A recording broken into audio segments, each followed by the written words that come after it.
دیتے ہیں تو وہ اپنے ہنر ضرور وہ پھیلاتے ہیں، لیکن لیول پلینگ فیلڈ ہی نہیں ہے۔ ابھی میرے بھائی بیٹھے ہوئے ہیں اور انہوں نے کہا جی ان پہ چھاپے پڑ رہے ہیں، تو ہم نے جو رول بنائے ہیں وہ تو کچھ سوچ سمجھ کے بنائیں، لیکن ان کا جو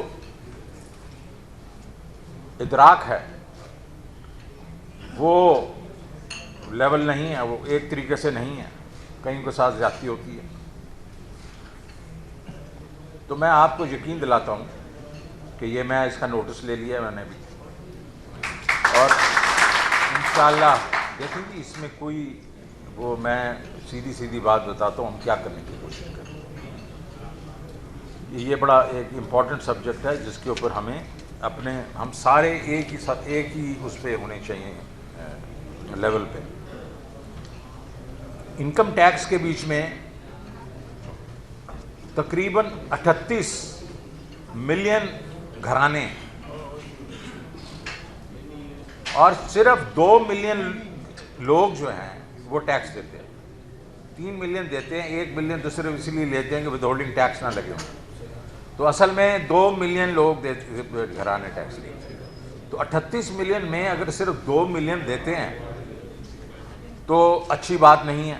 تو ایک تو ہم اس میں آئیں گے لوگوں کے پاس، ان کو کہیں گے کہ جناب یہ آپ کی انکم ہے، یہ آپ کا ٹیکس بنتا ہے، بیکاز اب یہ ہمارے پاس ڈیٹا آ گیا اور اس میں زیادتی نہیں ہوگی۔ تھرڈ پارٹی آپ کا پاس ایک پورٹل بن جائے گا، آپ اس میں اپنا ایک نمبر ڈالیں، اپنا آئی ڈی کارڈ نمبر، آپ کو پتہ چل جائے گا کہ آپ کے نمبرز کیا ہیں، انکم کیا ہے، ٹیکس کیا ہے۔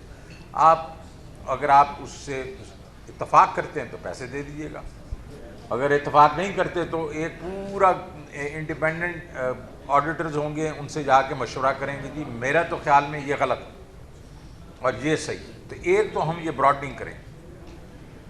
دوسرا ریٹیل جو ہے وہ تقریباً 18 سے 20 ٹریلین کی، ہمارے نیٹ میں 3.5 سے 4 ٹریلین، 16 ٹریلین جو ہے وہ ہمارے نیٹ میں نہیں ہے۔ تو آپ اس سے بھی اتفاق کریں گے کہ یہ جو ہمارے نیٹ میں نہیں ہے تو ان کو بھی آنا چاہیے۔ آج اس کے کچھ طریقے کار ہیں۔ ایک ہم نے کہا پوس مشین لگا دیتے ہیں جس سے آپ ڈائریکٹلی آپ لنک ہو جائے گا، لیکن بہت سے ہمارے جو ریٹیلرز ہیں وہ چھوٹے ریٹیلر، اب انہوں نے ایک اصول بنا دیا تھا، ایک رول بنا دیا تھا پچھلی حکومتوں نے کہ اس کا ایک دکان کا اتنا سائز ہوگا، ایک اے سی لگا ہوگا تو فلان ہے تو ڈھمکان ہے۔ یہ ایسے نہیں ہونا چاہیے، ہونا چاہیے سیلز پہ، کتنی سیل ہے۔ اگر سال کی سیل 10 کروڑ ہے یا اس سے زیادہ ہے، اس سے نیچے آپ فکس ٹیکس لے لیں، اور اس سے آگے آپ یہ میں کروں گا تو آپ مجھے تھوڑا سا ٹائم دے دینا، میں ابھی تو وہ کہ چھری کے نیچے سانس لینے دیں، ابھی تو مجھے 8 مہینے بھی نہیں ہیں، لیکن یہ کریں گے ہم اس کو۔ میں نے آپ کے ریٹیلرز کے ساتھ بڑی تفصیلاً بات کی تھی اسلام آباد میں، اور وہ خوش ہو کے گئے تھے کہ میں نے ان کو کہا تھا کہ ہم یہ کریں گے اور والیومز پہ ہم لوگ کریں گے۔ ان دا مین ٹائم یہ جو رولز بنے ہوئے ہیں ان کو ہم ٹھیک کریں گے۔ دوسرا آپ کے ساتھ یہ جو ہے نا جو ریڈز ہو رہے ہیں، یہ ہو رہا ہے، یہ میری طبیعت میں نہیں ہے۔ تو یہ ہے ایک ہمارا کلچر بنا ہوا ہے ایف بی آر وغیرہ کا اس قسم کا، اس کو میں نے نوٹس لے لیا ہے، انشاءاللہ میں اس کو ٹھیک کروں۔ تو اب میں آتا ہوں کہ 1-2 چیزیں تو آپ نے کہیں کہ ایف بی آر چیئر میں آنا چاہیے، بالکل آئے گا، اور میں ٹرافی کے لیے بھی آپ سے بات کروں گا۔ ڈی ایل ٹی ایل 20 ارب روپیہ صرف بجٹ میں رکھا تھا، مجھے انہوں نے کہا کہ 20 ارب تو تھوڑا ہے، بہت، ہمیں تو تقریباً 100 ارب چاہیے۔ تو میں نے ان کو وہ 100 ارب کا بندوبست کر کے دے دیا، اور میں نے کہا کہ یہ اس طریقے سے ہم کریں گے، پی ایم سے بھی کچھ پیسے لیے، اپنے بھی پیسے بڑھائے، تو انشاءاللہ وہ بھی ہو جائے گا۔ ٹھیک ہے، اب دیکھیں جو ہم نے کہا انکلوسیو اور سسٹینیبل گروتھ ہونی ہے، وہ کیسے کریں گے؟ ہم نے کہا کہ ہم 4-5 ایسے ہمارے جو پروڈکٹیو ایریاز ہیں جس کے بیچ میں انڈسٹری ہے، اس پہ ہم نے توجہ دینی ہے، ایگریکلچر پہ ہم نے توجہ دینی ہے، ہم نے آئی ٹی میں توجہ دینی ہے، ہاؤسنگ پہ توجہ دینی ہے، ٹریڈ پہ توجہ دینی ہے. یہ چیزیں جو ہیں ہم نے یہ کہا جب اس پہ ہم انویسٹ کریں گے تو ایک قسم سے ہماری گروتھ جو ہے وہ تقریباً 5% تک رہے گی، اور آگے جا کے اس کو 6 سے 7% کرنے کی کوشش کریں گے.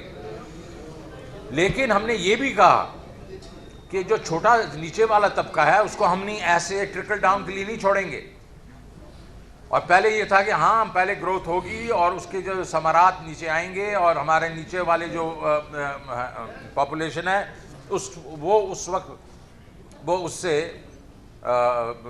ایک قسم سے اس سے مفید وہ کیا کرتے ہیں کہتے ہیں کہ they will then basically be they'll get their incomes up, and they will also will have jobs, they will have homes. But that's too late. For the last 74 years, our poor people, they have been waiting for the trickle down. اور وہ اب یہ رکنا چاہیے.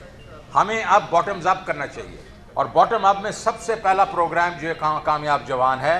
میں ان کو میں ایک قسم سے مبارکباد دیتا ہوں اپنا عثمان ڈار صاحب کو، کہ ان میں جتنی انرجی ہے میں نے کسی میں نہیں دیکھی تھی. اور کامیاب جوان جو ہے اس میں اتنی جو جدت آئی ہے وہ ان کی وجہ سے آئی ہے، اور انہوں نے مجھے موٹیویٹ کیا کہ میں ان کو اور پیسے دوں. اس کے بعد ہم نے ایک اور پروگرام شروع کیا ہے جو اس وقت صرف کے پی پی اور بلوچستان میں ہوا ہے، اور اس کا نام ہے کامیاب پاکستان پروگرام. وہ اس سے بھی بہت بڑا پروگرام ہے، جس کے بیچ میں ہم کاشتکار کو انٹرسٹ فری لون دیں گے، کاروبار کے لیے لوگوں کو گھرانوں کو ہم انٹرسٹ فری لون دیں گے، گھروں کے لیے ہم صرف 2% کی اس کو سروس فی کے اس پہ لون دیں گے، اور اس کے ساتھ ساتھ صحت کارڈ بھی دیں گے، اور اس کے ساتھ ساتھ اسکل ڈیولپمنٹ کی ٹریننگ بھی دیں گے. یہ بہت بڑا پروگرام ہے، یہ 1.4 ٹریلین روپے کا پروگرام ہے. اور یہ ادھر سے جو پہلے وہاں کے پی اور ادھر سے شروع ہوا تھا بلوچستان سے، اسی مہینے فیبرری کی 16 تاریخ سے یہ پورے پاکستان سے شروع ہو رہا ہے. اور اس کے بیچ میں ہم کم از کم 30 سے 40 ارب روپیہ ہر کوارٹر دیں گے. اس کا مطلب ہے 120 سے 140 ارب روپیہ جو ہے سالانہ ہوگا، اور 1.4 ٹریلین. یہ بہت بڑا ایک پروگرام.